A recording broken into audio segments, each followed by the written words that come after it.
A TV Cidade Farroupilha apresenta a palestra do ex-procurador-geral da República do Brasil, Rodrigo Janot, proferida no 2º Congresso Estadual de Direito Eleitoral em Bento Gonçalves, no dia 22 de junho de 2018. Acompanhe aqui na TV Cidade a palestra com o tema Eleições e Corrupção, de Rodrigo Janot Monteiro de Barros. Apoio UX, Pessoas em Movimento.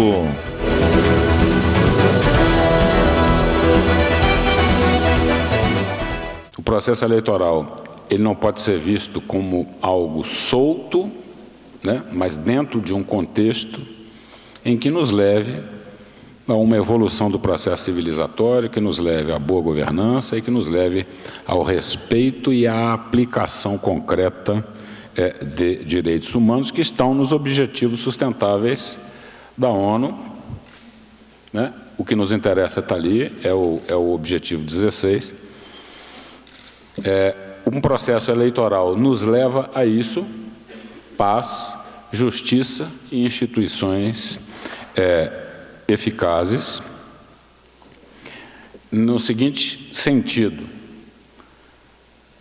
esse é o item 16 dos Objetivos de Desenvolvimento Sustentável da ONU. Promover o Estado de Direito, reduzir fluxos financeiros de armas ilegais e devolução dos recursos roubados e combater todas as formas de crime organizado, reduzir substancialmente a corrupção e o suborno em todas as suas formas e desenvolver instituições eficazes, democráticas e que possam atuar de forma eficiente no desenvolvimento da sociedade brasileira.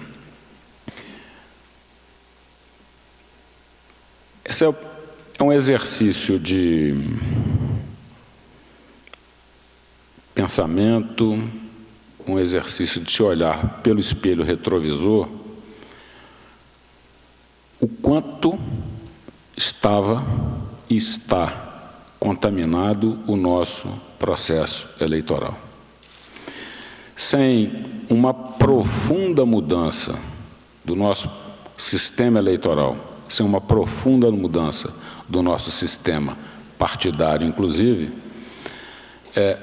o Brasil não vai caminhar, né? Não será a justiça que vai resolver os problemas do Brasil, não será a polícia que vai resolver os problemas do Brasil, não será o Ministério Público que vai resolver os problemas do Brasil. A primeira grande mudança é a mudança do sistema eleitoral. A mudança do sistema eleitoral é que vai permitir a mudança de outros sistemas que a gente precisa, da segurança pública, tributário, da educação, da saúde. Sem a mudança do sistema eleitoral, nada disso pode ser de forma objetiva, de forma concreta, de forma responsável, decidido pelas nossas autoridades políticas. Então, a ideia aqui é mostrar um pouquinho da influência do dinheiro ou da influência negativa do dinheiro nesse processo eleitoral. Um sistema eleitoral nosso absolutamente iníquo. As pessoas me perguntam qual é o sistema eleitoral que deve vigir no Brasil. A minha resposta é: não sei. Não sei mesmo. Isso é uma construção que deve vir depois de muita discussão, de muito trabalho, de muito estudo. Agora, eu consigo enxergar algumas coisas que eu, como cidadão, eu não entendo. Por exemplo, como é que um sistema eleitoral pode gerar senadores da República, e são vários, e vários deles, com 0 votos. 0. Um senador da República que não fez campanha, que não teve um único, isolado e nostálgico voto, nem o dele, nem ele conseguiu votar nele mesmo. Porque o sistema, essa iniquidade do sistema permite que o tal da figura do suplente assuma uma cadeira do Senado sem ter feito campanha e sem ter vínculo com o seu eleitorado.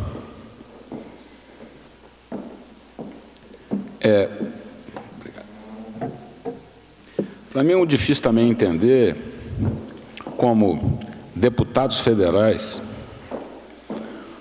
possam assumir cadeiras da Câmara Baixa com 15 votos, 12 votos, 20 votos, sem a menor vinculação com o eleitorado.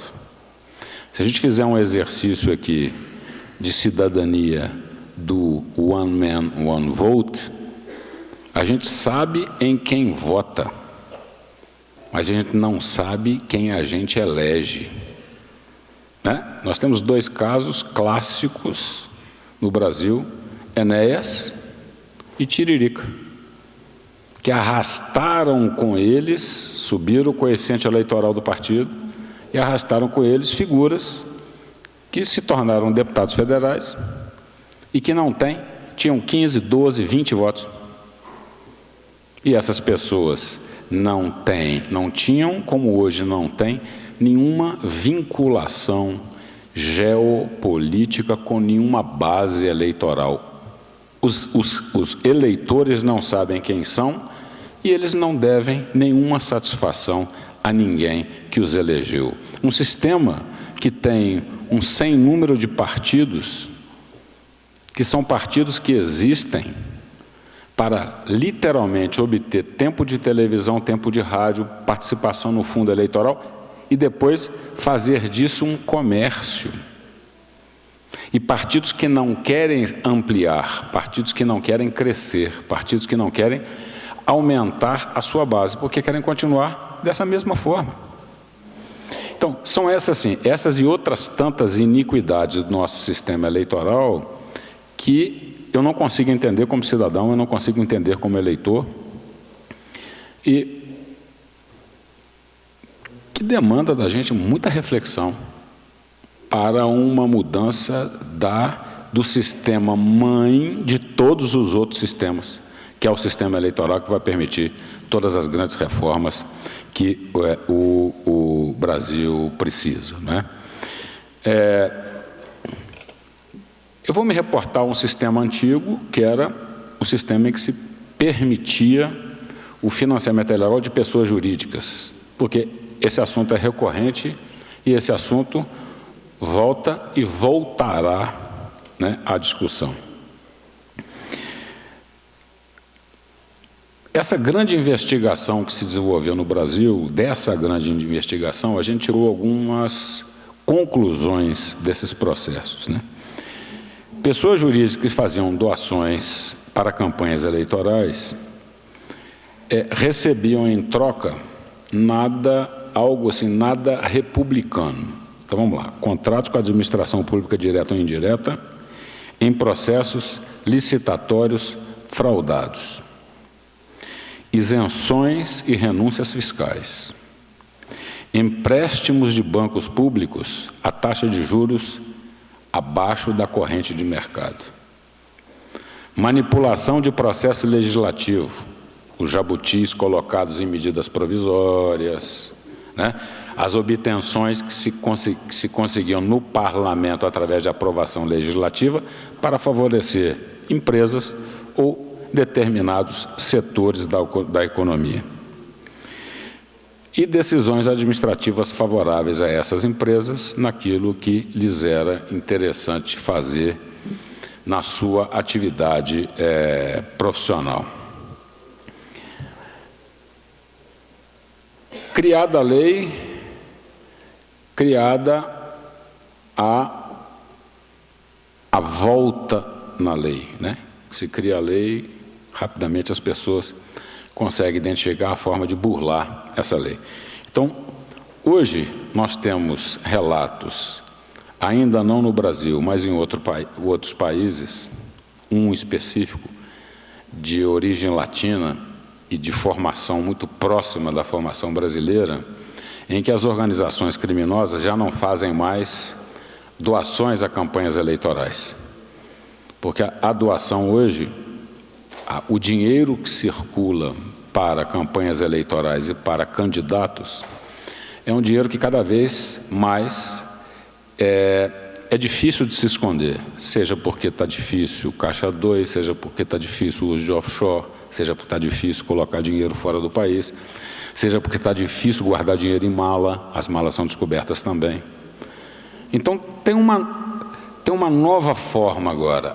As organizações criminosas se apresentam ao candidato e diz: o senhor é candidato a quê? Senador? Quantos votos o senhor precisa? Isso aí, eu preciso de 300 mil votos. Certo? Depois da eleição a gente conversa. Essas organizações criminosas saem, o candidato obtém 300 mil votos e elas retornam para dizer: agora a conta está aqui, seus 300 e poucos mil votos, a conta é essa, né? E na minha terra se diz: o que é ajustado não é caro. Então, está tudo perfeito, está tudo arrumado, então vamos em frente. As organizações criminosas evoluem, né, a partir do momento em que o Estado começa a reagir sobre isso. Isso não é um fenômeno só do Brasil também, não.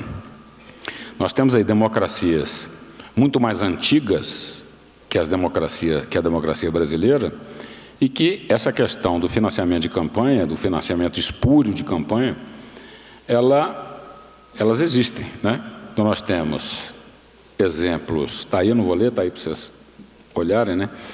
É o que os organismos internacionais chamam de pay to play, paga para estar no jogo, e exemplos na Espanha, vários exemplos na Espanha, uma democracia muito mais antiga, muito mais consolidada que a democracia brasileira. Temos exemplos na França e na Itália.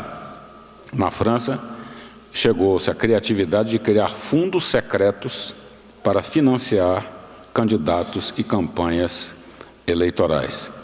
E na Itália, isso aí foram vários locais, Paris foi um, né, em que isso foi...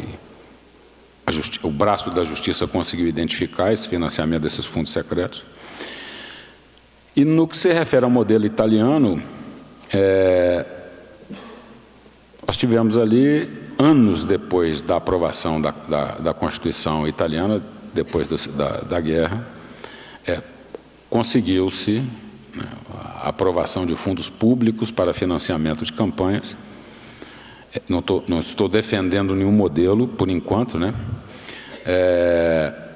Mas conseguiu a aprovação de fundos públicos para financiamento de campanha, dada o grau de ilicitude nas doações e nos acordos que se faziam com candidatos e partidos políticos. Esse estudioso, né, o Bruno Speck, ele tem um artigo muito interessante, ele coletou algumas informações, os números, muito representativos, né? E eu vou reproduzir aqui algumas tabelas.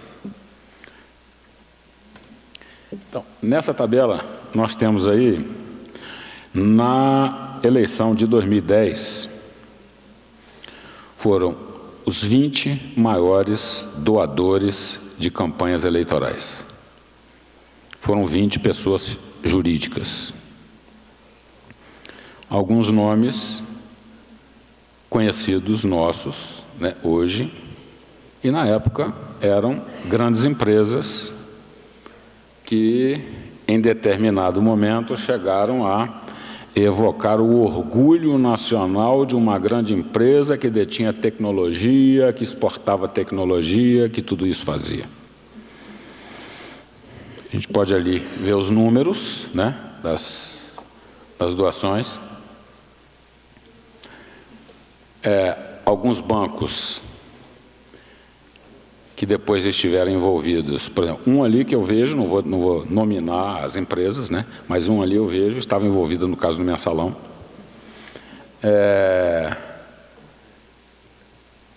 Algumas empresas de fertilizante que pertencem a um grupo econômico de uma grande construtora. E os números, né, são esses aí. São números de muito volume, de muito respeito. Ele tem um outro estudo que ele faz, eu vou ficar só nos 4 primeiros e depois eu vou descer cá no fundo da lista que ele diz, em que ele identifica dos 4 primeiros partidos, ou dos 6 primeiros partidos, ele separa receita própria, receita de pessoas físicas e receita de pessoas jurídicas. O percentual de doação em cada campanha e os valores de cada campanha. Então, se vocês olharem os partidos agraciados de grosso modo com essas doações eleitorais, são os partidos que estão no poder do Brasil desde sempre. Desde sempre.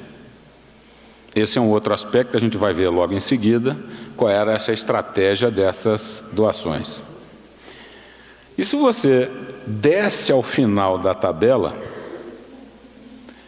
os partidos de uma linha mais ideológica e que não chamavam a atenção desses grandes empresários, a lógica do financiamento se inverte.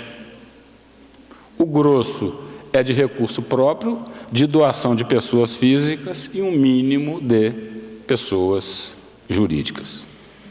Então, esses números a gente vai falar sobre eles um pouquinho para frente, né, sobre o que representaram. A Lava Jato revelou também uma outra coisa. Quanto mais a investigação seguia, quanto mais o cerco apertava, o cerco interno e externo, né, a cooperação jurídica internacional foi um braço muitíssimo importante em toda essa investigação. Países que não eram cooperativos passaram a ser extremamente cooperativos, cito, por exemplo, a Suíça. A Suíça era uma caixa preta de recursos que ali estavam. E a Suíça muda essa forma de atuação. Eu acredito que a pressão grande foi depois de 11 de setembro, em que os países entenderam que o dinheiro de corrupção, que para eles pouco importava, crime tributário, evasão de divisa, corrupção, isso é coisa de cucarátil, deixa para lá. Eles viram que esses valores começaram a circular também para financiar outras atividades que para eles eram atividades que muito sensíveis nesses países. E o 11 de setembro foi o divisor de água, no meu aviso, foi o divisor de água disso tudo. Então começaram, a Suíça, por exemplo, chegou a um ponto em que alguns bancos começaram a fazer análise de contas já abertas, depósitos já realizados, e chamavam esses clientes e diziam: qual é a origem desse dinheiro? Você tem a comprovação da origem desse dinheiro? Não, não tenho. Portanto, você tem 6 meses, 5 meses, um prazo razoável, para que você se organize para comprovar a origem desses depósitos. E depois você vem aqui e esse depósito será mantido. Bom, não conseguiu organizar essa comprovação.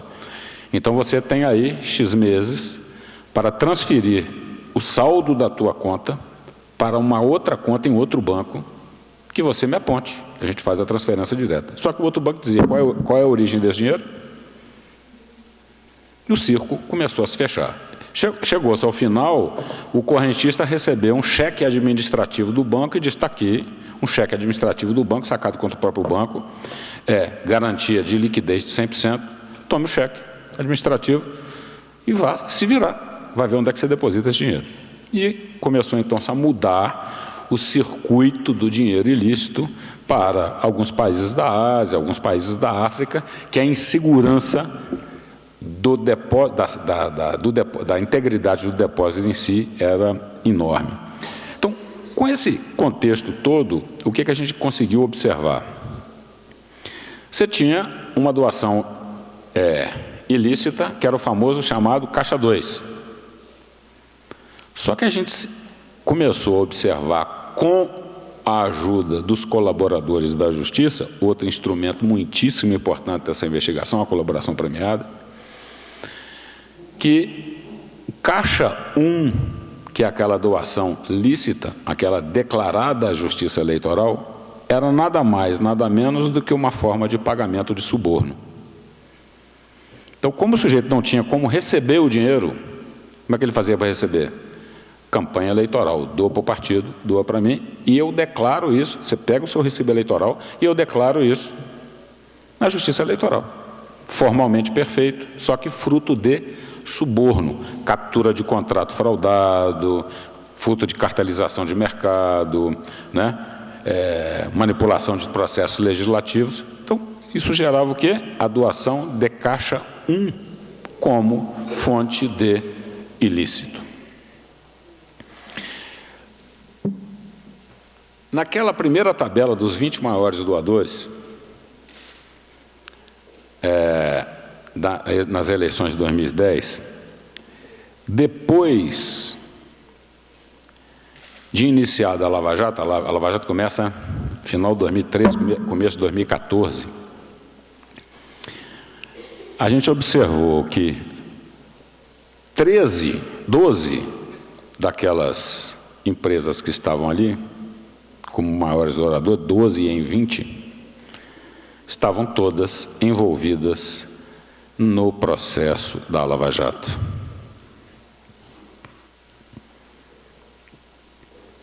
E o que chamou a atenção é que a maior empresa, que tinha um departamento de relações estruturadas, que tinha um banco no Caribe, que pagou suborno em 10 países da América Latina e 2 da África, não estava relacionado entre aqueles 20 maiores doadores.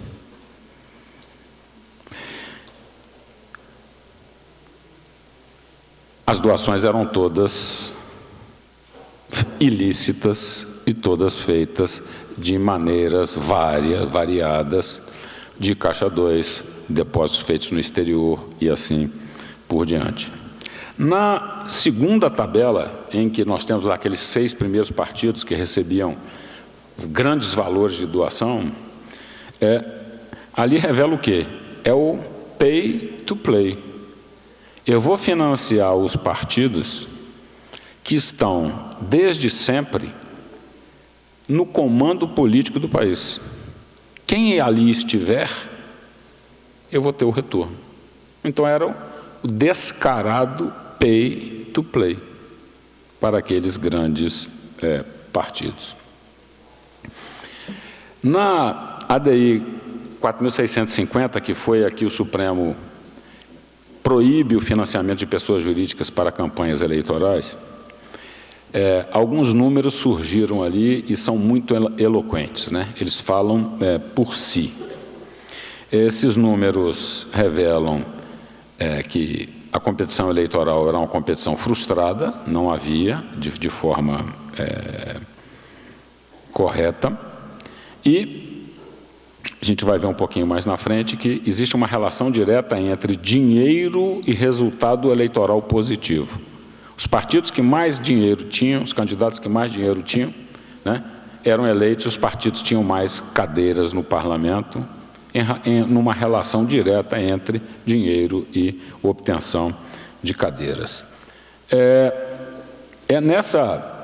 Nessa ADI, né, foram uma audiência pública longa, alguns dados foram muito eloquentes, né?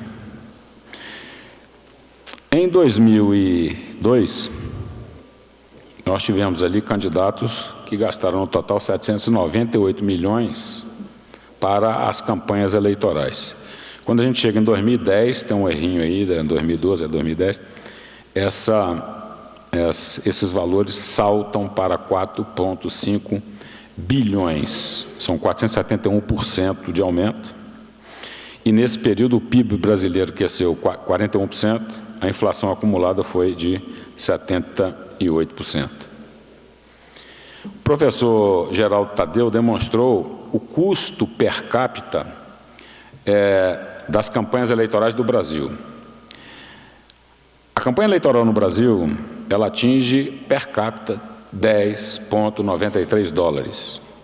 Na França, esse valor é de 0,45 dólares.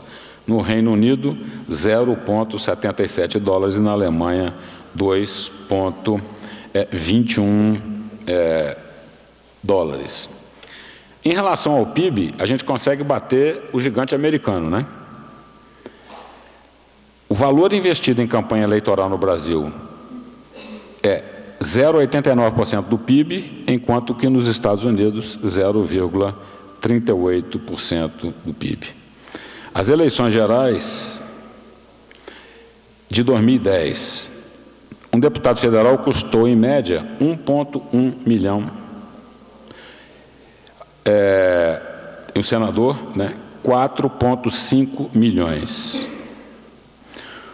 Uma campanha de governador, em média, 23,1 milhões. E uma campanha presidencial amealhou mais de 300 milhões. E para a campanha presidencial nós temos uma tabela que ela vai de 98 até 2014 e vocês veem aqui o aumento estratosférico dos valores investidos nas campanhas eleitorais para presidente da República. A gente sai de uma realidade de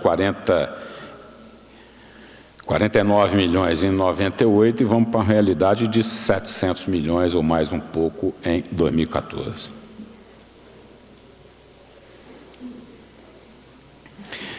Esse estudo do professor Speck, o ponto que chegamos, é que ele faz uma correlação direta em que quanto mais dinheiro tem uma campanha, mais condição de se eleger tem uma pessoa.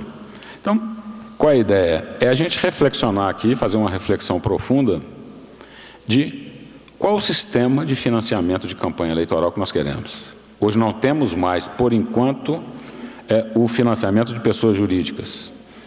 Mas temos, por exemplo, um autofinanciamento hoje que não tem limite. Se isso não afeta a competição ou se afeta em que medida afeta essa competição. Naquele sistema antigo, a gente tinha duas posições.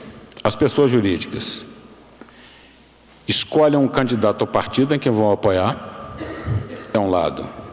De outro lado, doam igualmente para todos os partidos, para todos os candidatos. E qual o reflexo disso? Na primeira opção, você tem uma nítida e visível interferência na competição eleitoral. Se a regra é quanto mais dinheiro, mais fácil a eleição, se uma empresa pode eleger o seu candidato e o seu partido, é claro que isso desequilibra completamente a competição no processo eleitoral. E a segunda, que era uma regra que a gente vai ver logo na frente, uma regra geral dessa grande empresa que tinha esse departamento de assuntos estruturados, que era uma gerência de pagamento de propina, é essa aí, pagamos a todos. E pagamos a todos o quê? Para garantir o clientelismo. Nós estamos garantindo o nosso quinhão nas obras que pretendemos do poder público. E o que significa isso? Democracia em perigo. Quanto mais corrupção, menos democracia. Quanto mais interferência de crime organizado, menos democracia. Temos crime organizado com dinheiro sujo, lavagem de dinheiro, irrigando igualmente Caixa 2 e Caixa 1, gerando compra de votos, financiamento de campanhas, compra de mandatos e compra de partidos.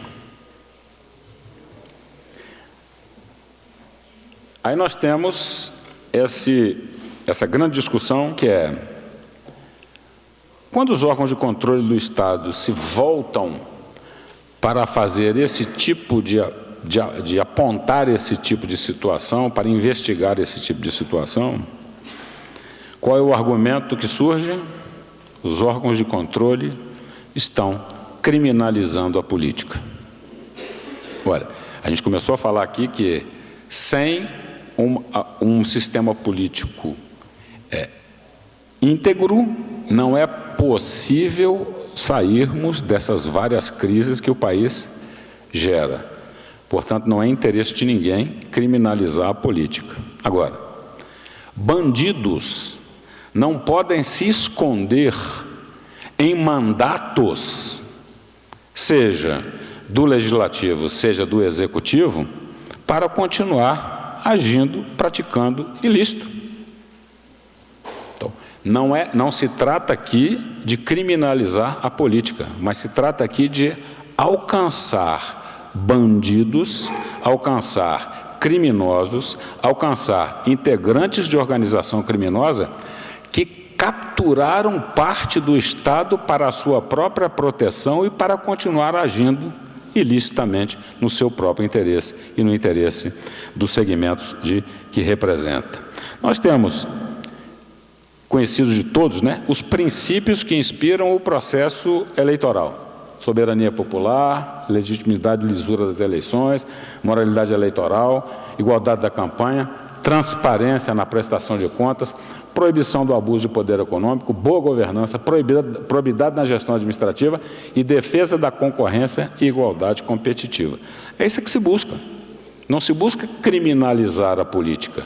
O que se quer é sanear a política desses bandidos que capturaram alguns centros de poder da política. Não todos, claro, mas alguns centros de poder da política.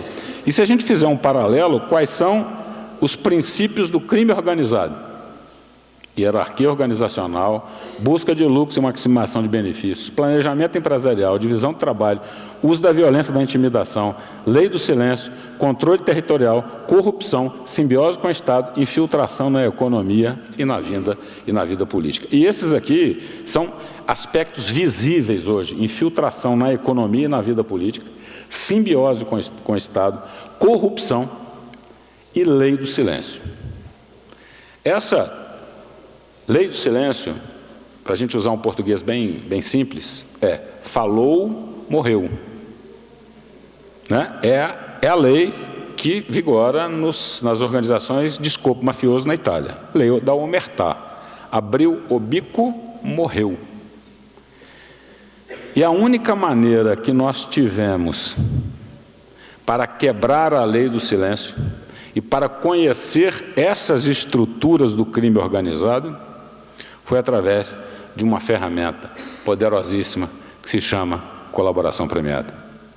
Sem colaboração premiada, não teríamos chegado onde chegamos. A colaboração premiada é essencial para esse tipo de investigação. Nós estamos tratando de uma organização criminosa, O nome já diz tudo, é organizado, está lá, hierarquia organizacional. Essa organização, ela tem chefes, ela tem gerentes, ela tem soldados, ela tem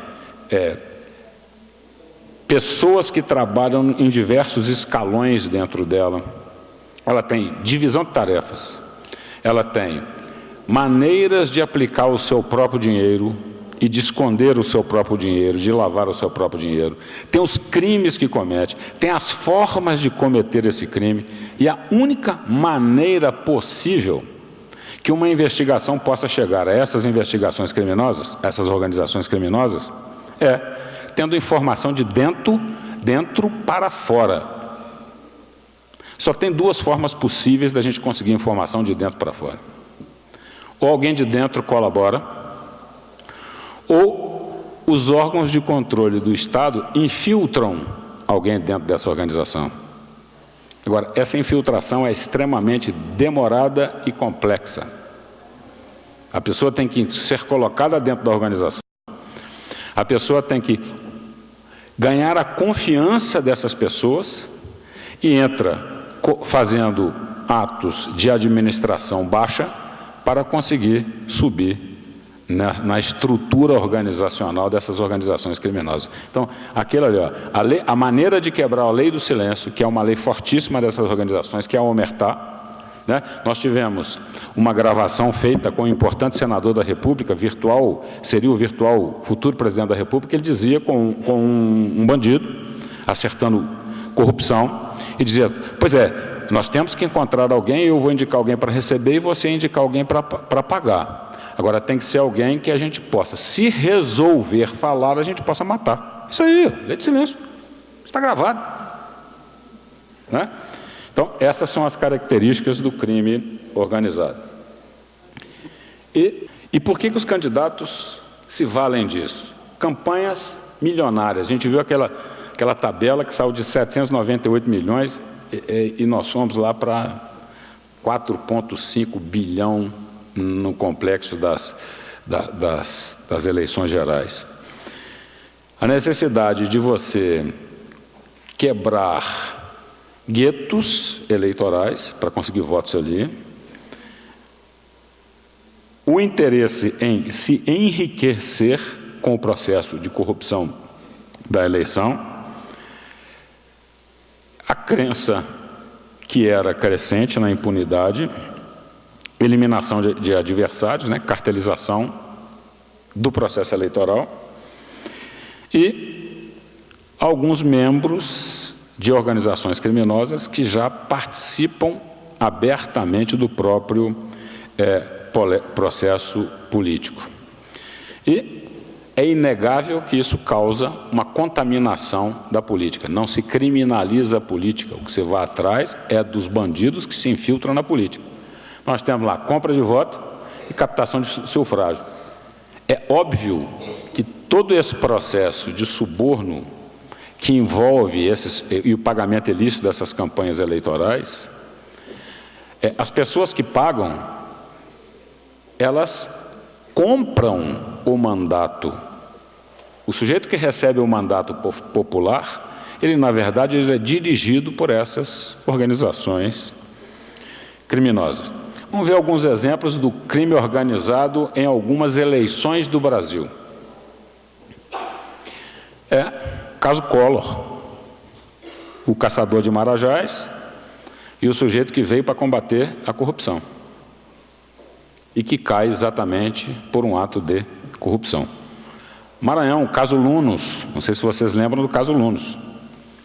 Foi uma investigação que se dirigiu contra uma empresa da filha do então governador, de um importante senador de do estado do Maranhão, e cujo marido tinha uma empresa que chamava Lunos.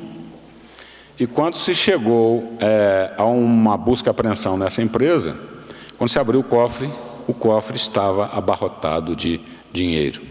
Tem uma foto que o jornalista ganhou um prêmio ESSO com ela, era uma mesa desse tamanho aqui, em que foram colocadas todas as notas apreendidas e o delegado responsável pela busca e apreensão falou: Rodrigo, a gente fez isso para não dizerem depois que a gente tinha levado alguma parte do dinheiro. Então a gente tirou a foto, porque com os montes era possível você contar o dinheiro que tinha sido feito a apreensão. Caso do Arcanjo, né, Mato Grosso, conhecido também de todos, Paraná, Banestado, CC2, Acre, e o Delbrando Pascoal, o homem que matava as pessoas com motosserra, né? Brasília, Anões do Orçamento, Mensalão, São Paulo, PCC, que é a primeira foto que a gente abre a coisa, né, com o PCC lá em cima. Queremos igualdade, queremos... PCC interferindo nas eleições de São Paulo e, não vou dizer no Brasil, mas na América Latina e na África, essa empresa envolvida na investigação da Lava Jato. E quais as consequências disso? Violação da soberania popular, privatização do Estado, infiltração da política, perda da independência do titular do mandato, criação de facilidades para o crime organizado. Gerando o quê? Sequestro da administração pública. Licitações fraudulentas, fraude em concursos públicos, leis de encomenda, mora legislativa, também esse é outro, né? é não deixar que o projeto de lei prossiga, porque ele prejudica um determinado segmento ou prejudica uma determinada empresa. E desproteção do interesse público. Temos aí aspecto criminal envolvendo essa história, falsidade ideológica, lavagem na campanha, ativos oriundos, financiamento ilícito de campanhas eleitorais e enriquecimento ilícito com o próprio dinheiro da campanha. Aqui é uma proposta que se faz, que constou, se não me engano, das 10 medidas, que era para a criminalização da lavagem de dinheiro no processo eleitoral e medidas anti-lavagem nas eleições, exame de vida pregressa dos eleitores, financiamento público de campanha, compliance e a observação das pessoas politicamente expostas, fiscalização popular, rigor no julgamento das contas, persecução eficiente e rigor no julgamento das contas e controle das contas, não a posteriori, mas durante o processo eleitoral e de forma eficiente. A pergunta que se faz: temos eleições livres? Tudo isso resulta em quê? Feudos eleitorais, eleições caras financiadas pelo crime, financiamento ilícito, corrupção. Essa eleição não pode ser livre, essa competição não pode ser sadia, né? Nós temos que mudar algo. Então, uma das possibilidades pode ser o voto distrital ou voto distrital misto. Por quê? A pessoa tem que ter vinculação com o seu eleitorado, a pessoa tem que andar na rua e tem que ouvir do seu eleitor dizer: mas você não disse que ia fazer? Cadê? Agora, o eleitor não sabe quem ele elegeu. Isso não pode dar certo, né? Isso não pode mesmo. E aí, já caminhando para o final, vamos ver agora alguns casos de corrupção em eleições no Brasil e fora dele. Esse, né, foi o primeiro.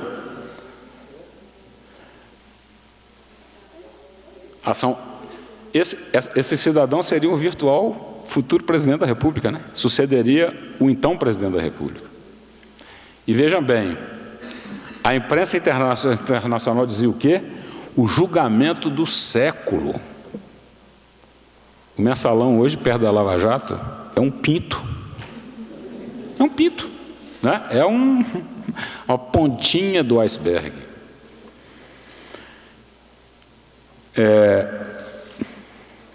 Esse podemos saltar. Podemos saltar. Fraude em contratações públicas, refletindo em corrupção política, que decorreu. Esse autoexplicativo é como funcionava o esquema de corrupção, como transitava o dinheiro e como chegavam aos políticos e aos partidos, empresas, operadores ou não, dependia da forma como se distribuía esses valores para partidos e políticos. A gente brinca, né?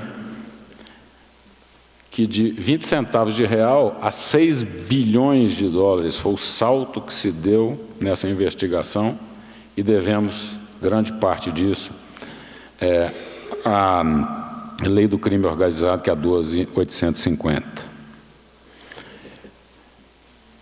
Temos aqui um resultado da investigação, que foi um pedido público dessa empresa, reconhecendo os atos de corrupção que praticou.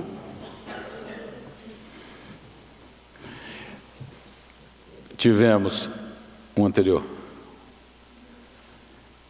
Eu diria que essa foi a colaboração mais difícil de ser executada, porque foram 77 colaboradores que negociavam ao mesmo tempo. E a gente tinha que ter critérios para que as premiações e as penalidades fossem equivalentes para todos aqueles. Nós tínhamos pessoas de altos executivos da empresa até fiscais de obra. Então, a preocupação era que cada um recebesse a sua premiação e a sua penação de maneira equilibrada, nenhum nem outro. essa empresa tinha um banco no Caribe, esse aqui, fisicamente, esse é o banco, que circulava boa parte do dinheiro de propina que eram paga aos políticos.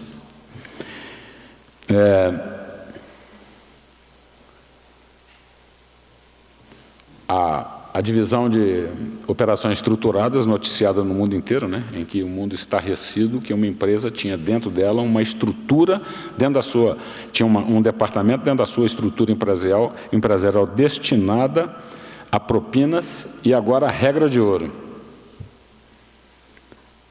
Ou não doávamos para ninguém ou doávamos para todos. Era assegurar o clientelismo. Clientelismo assegurado. O tsunami da Lava Jato vem agora.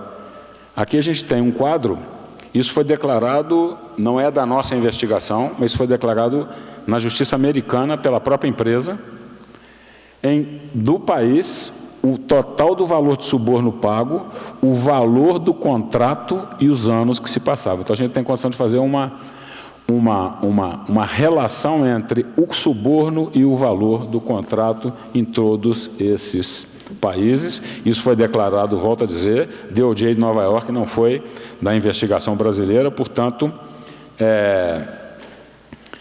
são números. E aí nós temos em azul os países envolvidos por esses atos de corrupção dessa empresa. Azul e verde, né? Verde também. Não, aqui a diferença o azul é dessa empresa e o verde foram outras empresas, né? Que não foi só essa empresa que praticou ato de suborno. Aqui é uma brincadeira que a gente faz, né? Com o livro do Eduardo Galeano, Veias Abertas da América Latina, Novas Veias Abertas da América Latina, que é essa imundície toda que se fez com esse pagamento de suborno. É uma fratura exposta em várias democracias da América Latina.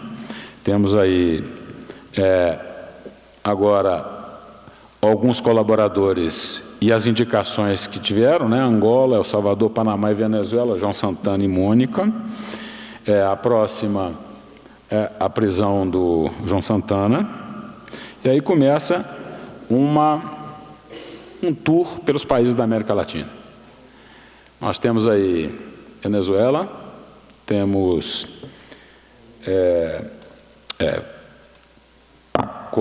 Venezuela, El Salvador e Panamá. Colômbia.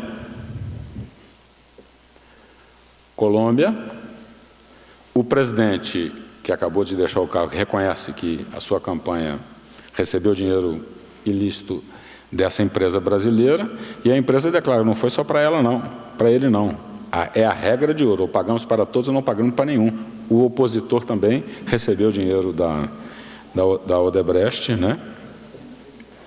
Bora.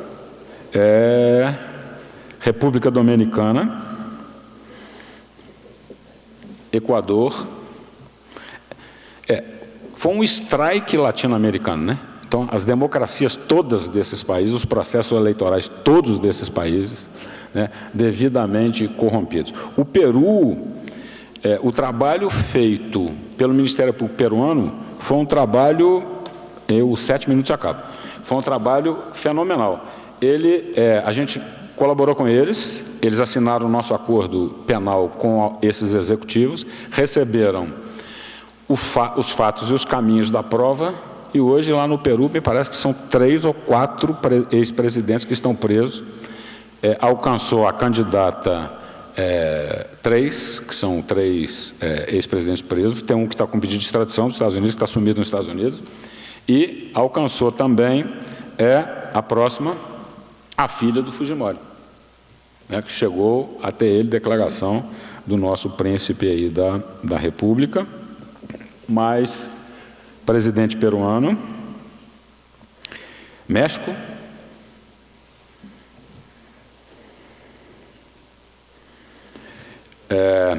México. Continua México. El Salvador. El Salvador, para vocês terem ideia, também tem uma investigação bem adiantada ali. A Organização dos Estados Americanos emitiu pela primeira vez uma cautelar instando ao governo de El Salvador que desse proteção física ao procurador-geral e sua família, porque a possibilidade de eliminação era concreta e atual. A OEA chegou a emitir uma ordem cautelar nesse sentido. El Salvador continua, ex-presidente. El Salvador continua. Panamá era o virtual candidato vencedor das eleições do Paraná, não se deu muito bem, não. E temos aí, chegando, Venezuela, os dois, né? Tanto o anterior quanto o atual. Aí vemos Maduro. Temos ainda mais Panamá. Angola. Angola foi muito engraçado, que eles tiveram uma solução muito criativa, né? Para evitar o processamento dessas pessoas por corrupção, no dia da data nacional ou da independência, ou eu não lembro mais qual seria o motivo da data, eles aprovaram uma lei de anistia geral, só excluindo os crimes de sangue. Todos os outros crimes foram anistiados.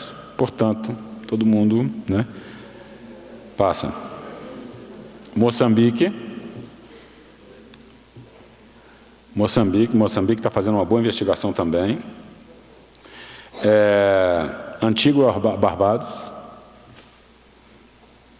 Chile, ela OAS, não era Odebrecht. Chile continua. Algumas condenações, né? Esse era um importante político brasileiro. Essa é muito interessante também, né? Pode passar. Nós temos ali dois personagens conhecidos, né, do Brasil, não precisa a gente dizer quem são, mas esse ex-governador do Rio, cada vez que a investigação de lá prossegue, mais dinheiro se descobre. É impressionante o volume que esse cidadão conseguiu alcançar com os atos de corrupção.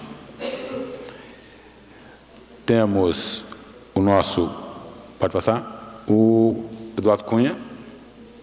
Esse também foi uma investigação muito difícil essa, para que a gente conseguisse chegar até ele, mas conseguimos, afastamos da presidência, perdeu o mandato e hoje está preso. Preso e condenado. Aqui é interessante,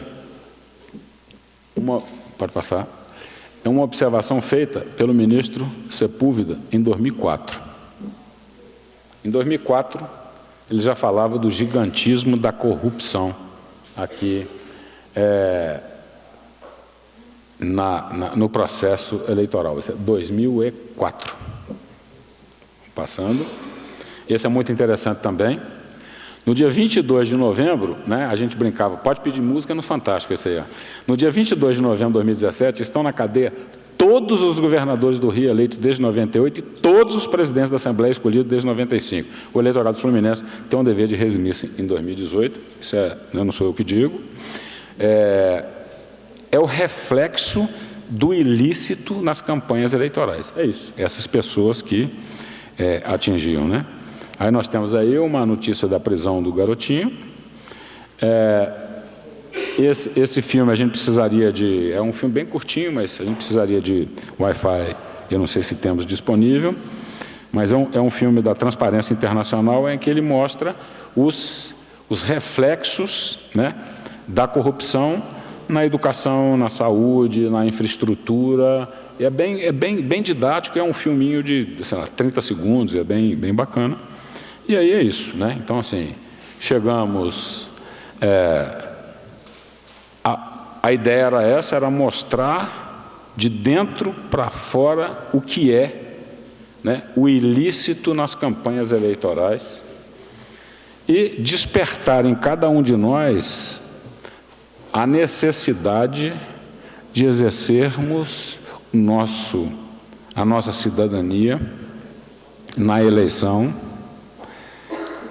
Eu não acredito, eu não sou pessimista, eu sou muito otimista, eu não acredito que vamos mudar o Brasil de um dia para o outro, mas eu tenho certeza que o Brasil não é mais o mesmo. É um país que, depois de ser redemocratizado, que faz uma Constituição de 30 anos, né, de 88, um país que passou por 2 impeachments. Vamos comparar isso no cenário internacional. O país passou por 2 impeachments. O país processa hoje 4 ex-presidentes da República. O país tem hoje um ex-presidente de altíssima popularidade preso porque foi condenado em 1º e 2º graus. Um país que pela primeira vez prendeu um senador da República. E não era um senador da República qualquer, não. Era o líder do governo no Senado. Um país que afastou o presidente da Câmara, sacou o presidente da Câmara do mandato de deputado e conseguiu prender esse cidadão por crimes praticados. Um país que processa vários governadores, um país que processou vários ministros, um país que processa vários senadores, vários deputados, um país que processou e prendeu vários empresários que se achavam intocáveis, né, inalcançáveis pelo bafo da justiça. Esse país não é mais o mesmo. Esse país dá mostras de ter uma institucionalidade fortíssima. Então, para terminar, eu gostaria que cada um de nós aqui, né, fosse um agente multiplicador para dizer, na próxima eleição, eu não sei quem são os melhores ou piores candidatos, mas uma coisa eu posso ter em mente: eu não voto em corrupto, eu não voto em quem apoiou o corrupto, e eu não voto em quem patrocina esse tipo de sistema eleitoral que gera todas essas incertezas e gera todas essas condições nefastas para a democracia brasileira. Então vamos pensar, vamos ser agentes multiplicadores e vamos exercer com força, com vontade, né, a nossa cidadania e dizer corrupto não e quem apoia o corrupto não. Candidato bom, candidato ruim, candidato de direita, candidato de esquerda, sabe, isso tudo varia. Isso aí vai tudo da tendência ideológica de cada um. Agora, candidato corrupto e candidato que apoia a corrupção e candidato que apoia esse tipo de sistema aí, a gente não pode fazer isso não. Vamos ter pena do nosso país. Obrigado.